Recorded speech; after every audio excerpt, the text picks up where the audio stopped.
What's up, Lorain County football fans? Welcome back to another episode of The Blitz, brought to you by our friends at First Federal Savings of Lorain. I'm your host, Rocco Nushi, the one and only Kristen Bauer behind the camera, and we are here in beautiful Avon, Ohio, home of the Eagles, where Avon, they are one of just two undefeated teams left here in Lorain County. So let's go back to Week 5 and talk about what the Eagles did. Well, they beat up on North Ridgeville 38-7 in what was a battle of then undefeated teams. Obviously, the Eagles remaining the lone undefeated team between the pair after the contest. Again, a 38-7 win for Coach Mike Elder's Eagles. A close first half as Avon was up 21-7 going into the locker room at the break. North Ridgeville was hanging in there, but how about this, folks? A onside kick coming out of halftime for Avon. The Eagles recover. They go in for a touchdown on the ensuing drive, and that was pretty much the ball game right there as the Eagles would cruise the rest of the way. How about 114 rushing yards for tailback Jacorian Caffey? And Nolan Good, the quarterback, he threw for 2 touchdowns, 234 yards, also had 1 rushing touchdown.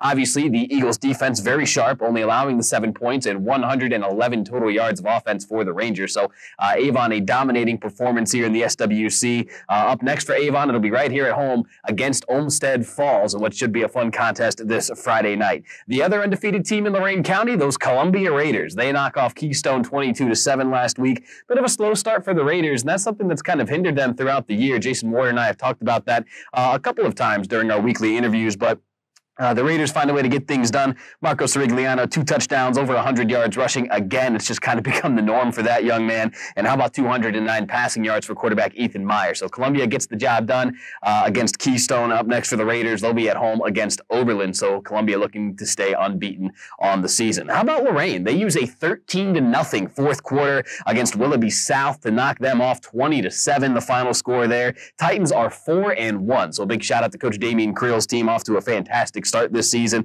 And again, that huge fourth quarter, that big second half for the Titans, led by Osir Kimball, 2 rushing touchdowns in the final fourth quarter there, finished with 123 yards. And that was really nice in terms of complimentary football for their other tailback, John Salomon. He had 141 yards rushing. So you get 2 guys over 120 yards rushing. That's pretty dang good. You're going to be tough to beat on a Friday night with that. So up next for the Titans, they'll be at home against Garfield Heights. Lorain looking to go to 5-1 here in Week 6. Elyria Catholic, they pick up their second straight win after a slow start to the year. Panthers knock off Lakewood 43-21. A bit of an awkward first half for Elyria Catholic. A bunch of mistakes, some sloppy possessions. They still ended up taking a 21-3 lead into the half. Lakewood made it close, but ultimately a big second half for the Panthers. Wide receiver Mason Halliburton, he had 2 first-half touchdown catches. Quarterback Hector Garcia, running back Joey Schill, they each had second-half touchdown runs to restore control for EC. So again, they knock off Lakewood. 2 straight wins for head coach Chase Ferris. Up next for Elyria Catholic, they'll be at Bay. That'll actually be our radio game this Friday night on WEOL. And one more team I want to talk about, Wellington. How about those Dukes? Coach Rob Howes, they pick up their first win of 2023 with a 34-14 win over Brookside. Barron Turner, have a night, young man. 73-yard touchdown run and a 47-yard touchdown run for him against the Cardinals. Landon Wright also had a 63-yard touchdown throw to Johnny Kinter. So the Dukes offense was clicking on all cylinders this past Friday night. And up next for them, it's a tough one at Clearview. The Clippers have been a bit of a surprise here in 2023. They're coming off a 56-0 win over Oberlin. Clippers are 2-0 in conference play, so a tough task for Wellington taking on Clearview this Friday night. And a couple of other winners from Week 5.